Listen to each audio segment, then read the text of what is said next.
Bonsoir et bienvenue dans Une minute un livre. Je vous parle ce soir de ce roman, Jouer le jeu de Fatima Adas aux éditions de l'Olivier 2025, que je remercie pour l'envoi de cette version numérique. Alors, prix Goncourt 2025, j'étais vraiment curieux depuis un moment d'ailleurs de découvrir ce roman. J'ai tenté de ne pas lire trop les critiques afin de garder la découverte pleine et entière, en tout cas, de ce roman, et je ne suis vraiment pas déçu. On suit Kay notamment dans son quotidien avec des amix, donc dans un cadre scolaire de manière majoritaire, et donc dans une grande partie du roman.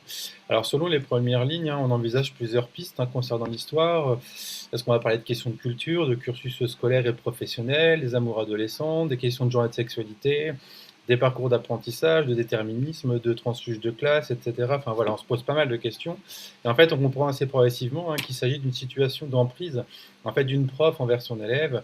Figure d'autorité, garance, enseignante incarne la représentation de ce qui pourrait être le premier amour de Kay, qui sait prendre sa professeure sans le conscientiser vraiment dans un premier temps.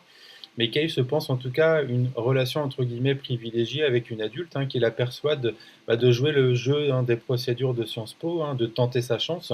Donc en fait une relation asymétrique qui n'est pas une relation d'ailleurs. L'adulte entretenant une ambiguïté afin d'arriver à ses fins, donc la question de Sciences Po, et Kay garde finalement un goût amer d'une relation construite sur le mode de l'emprise, lui volant en fait une partie de son adolescence et finalement lui volant son premier amour. Alors la relation n'est donc pas un amour impossible, écrit l'autrice, et c'est important de le préciser pour éviter toute ambiguïté, ni une romance trouble, mais bien une relation asymétrique structurée par l'autorité, le prestige scolaire, la promesse d'ascension et la captation du désir ado.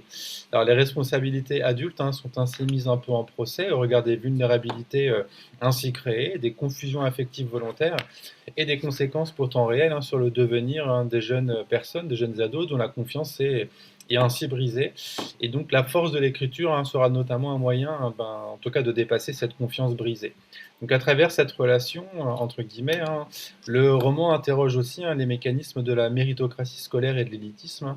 Jouer le jeu, croire à la promesse d'ascension, accepter les règles implicites finalement sans jamais maîtriser les rapports de pouvoir. Et donc le texte explore aussi avec finesse ces zones grises où le consentement ado est façonné par l'autorité, le prestige et la promesse d'un avenir meilleur. Voilà.